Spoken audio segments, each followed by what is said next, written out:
സംസ്ഥാന വഖഫ് ബോർഡിന്റെ കൂടുതൽ ക്രമക്കേടുകൾ കണ്ടെത്തി. നിയമവിരുദ്ധമായി മ്യൂച്വൽ ഫണ്ടിൽ 30 കോടി നിക്ഷേപിച്ചു. സർക്കാർ ധനകാര്യ പരിശോധനാ വിഭാഗത്തിന്റെ പരിശോധനയിലാണ് ക്രമക്കേടുകൾ കണ്ടെത്തിയത്. നിയമവിരുദ്ധ നിക്ഷേപത്തിലൂടെ 61 ലക്ഷം രൂപയുടെ നഷ്ടം ബോർഡിനുണ്ടായി. ബോർഡ് ചെയർമാന്റെ സാന്നിധ്യത്തിൽ ചേർന്ന യോഗത്തിലാണ് മ്യൂച്വൽ ഫണ്ട് നിക്ഷേപ തീരുമാനമെടുത്തത്. വിവരങ്ങളുമായി ജിജീഷ് കരുണാകരൻ ഒപ്പം ചേരുന്നു. ജിജീഷ്, ഈ വസ്തു കയ്യേറ്റം മാത്രമല്ല, വെട്ടിപ്പിടിക്കൽ മാത്രമല്ല, മ്യൂച്വൽ ഫണ്ട് വഴിയും ഉണ്ട് ക്രമക്കേടുകൾ, അല്ലേ? കൃഷ്ണരാജ്, തീർച്ചയായും വഖഫ് ബോർഡിലെ ക്രമക്കേടുകളും ഇത്തരത്തിൽ ഓരോന്നായി പുറത്തു വരികയാണ്. നേരത്തെ ഭൂമി തട്ടിയെടുക്കാനുള്ള ശ്രമങ്ങളും അതിനുവേണ്ടിയുള്ള പ്രവർത്തനങ്ങളുമാണ് പുറത്തു വന്നിരുന്നത് എങ്കിൽ അത് വലിയ വിവാദമായത് എങ്കിൽ അതേ ഘട്ടത്തിൽ തന്നെയാണ് കഴിഞ്ഞ കുറെ കാലങ്ങളായി വഖഫ് ബോർഡിൽ നടക്കുന്ന ക്രമക്കേടുകളുടെ കൂടുതൽ വിവരങ്ങൾ കൂടി പുറത്തു വരുന്നത്.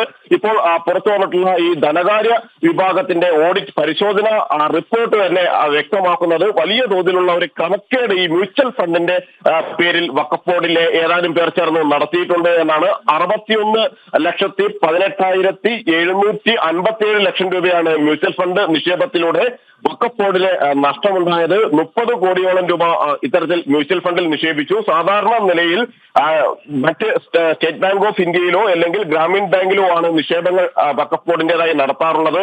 മാത്രമല്ല, അമിത ലാഭം പ്രതീക്ഷിച്ചുള്ള സാമ്പത്തിക കാര്യങ്ങൾക്ക് വേണ്ടി പണം വിനിയോഗിക്കുന്നതിന് വേണ്ടി നൽകുന്നതല്ല വഖഫിന് ലഭിക്കുന്ന പണം. അത് പല ആളുകൾ സ്വയം താല്പര്യത്തോടുകൂടി വഖഫിന് സംഭാവനയായി പണം നൽകാറുണ്ട്.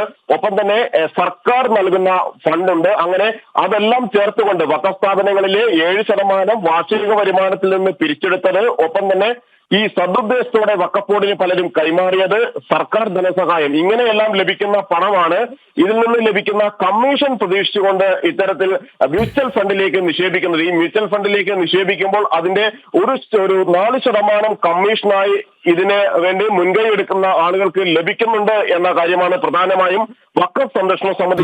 ജിജീഷ്, ഇതിൽ മറ്റൊരു സുപ്രധാന വരിയുണ്ടല്ലോ. മ്യൂച്വൽ ഫണ്ടിൽ നിയമവിരുദ്ധമായി 30 കോടി നിക്ഷേപിച്ചു. അതവിടെ നിൽക്കട്ടെ, അതെന്തിനാണെന്ന ചോദ്യമുണ്ട്. അതായത് നിയമവിരുദ്ധ നിക്ഷേപത്തിലൂടെ 61 ലക്ഷം രൂപയുടെ നഷ്ടമുണ്ടായി. എങ്ങനെ? മ്യൂച്വൽ ഫണ്ട് നിക്ഷേപങ്ങൾ അത് സാധാരണഗതിയിൽ തന്നെ വ്യക്തമാക്കുന്നതാണ്. ലാഭനഷ്ടങ്ങളുടേതാണ്. ലാഭം മാത്രമല്ല പല ഘട്ടങ്ങളിലും ഇത് നൽകാൻ കഴിയുക എന്ന്.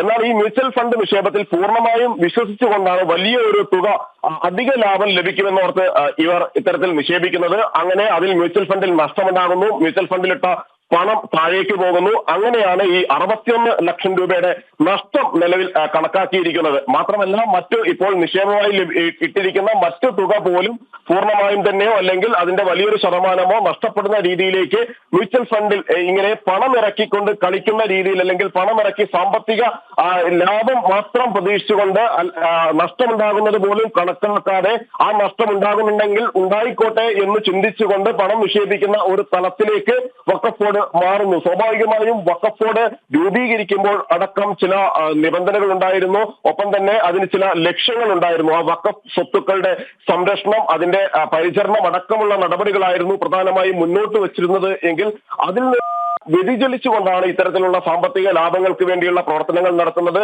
നേരത്തെ തന്നെ സ്വകാര്യ ബാങ്കിൽ 10 കോടിയോളം രൂപ നിക്ഷേപിച്ചതുമായി ബന്ധപ്പെട്ട് വഖഫിൽ പരാതികൾ ഉയർന്നിരുന്നു. ഇതുമായി ബന്ധപ്പെട്ട് വിജിലൻസ് വിശദമായ അന്വേഷണത്തിന് നിർദ്ദേശം നൽകി.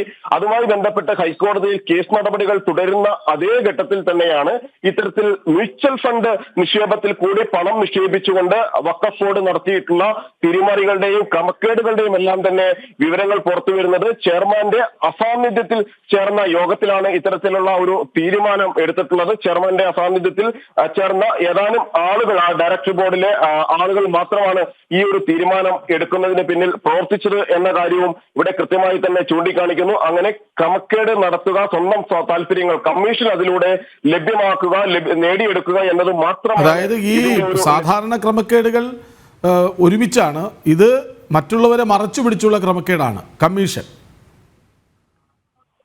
തീർച്ചയായും കൃഷ്ണൻ, ഇത് ഇവിടെ കമ്മീഷൻ ഇടപാടുകൾക്ക് വേണ്ടിയാണ് ഈ പണം നിക്ഷേപിക്കുന്നത്. അതായത് വഖഫ് ഫോണിൽ ലാഭത്തിലാക്കുക, വഖഫ് ഫോണിന് സാമ്പത്തിക നേട്ടം ഉണ്ടാക്കി കൊടുക്കുക എന്ന ഉദ്ദേശമല്ല, മറിച്ച് തങ്ങൾക്ക് ലഭിക്കുന്ന കമ്മീഷൻ, ആ 30 കോടി രൂപ നിക്ഷേപിക്കുമ്പോൾ അതിൽ നിന്ന് ലഭിക്കുന്ന 4% കമ്മീഷൻ, വീതം വെച്ചെടുക്കേണ്ട കമ്മീഷൻ, അതിനു വേണ്ടിയുള്ള ലാഭക്കണക്കുകളിൽ കണ്ണുവെച്ചുകൊണ്ട് വ്യക്തി താല്പര്യങ്ങളും വ്യക്തി സാമ്പത്തിക നേട്ടങ്ങളും മാത്രം മുൻനിർത്തിയാണ് ഇവിടെ ഈ മ്യൂച്വൽ ഫണ്ടിൽ പണം നിക്ഷേപിച്ചത് എന്ന് വ്യക്തമാകുന്നു. കൃത്യമായി തന്നെ വഖഫിന്റെ മാനദണ്ഡങ്ങൾ രേഖകളിൽ പറയുന്നുണ്ട്, ഇത്തരത്തിൽ പണം നിക്ഷേപിക്കുമ്പോൾ അത് വിശ്വാസയോഗ്യമായ അല്ലെങ്കിൽ സ്റ്റേറ്റ് ബാങ്ക് ഓഫ് ഇന്ത്യയോ ഗ്രാമീൺ ബാങ്കോ അടക്കമുള്ള ബാങ്കുകളിൽ മാത്രമാണ്, സ്വകാര്യ ബാങ്കുകളിൽ ഇത്തരം നിക്ഷേപങ്ങൾക്ക് നടത്താൻ പാടില്ല. മാത്രമല്ല മ്യൂച്വൽ ഫണ്ടുകളിൽ ഇത്തരത്തിൽ സാമ്പത്തിക ലാഭവും നഷ്ടവും ഉണ്ടാകുന്ന തരത്തിലുള്ള ബിസിനസ്സുകളിൽ ശരി, സംസ്ഥാന വഖഫ് ബോർഡിൽ കൂടുതൽ ക്രമക്കേടുകൾ കണ്ടെത്തി.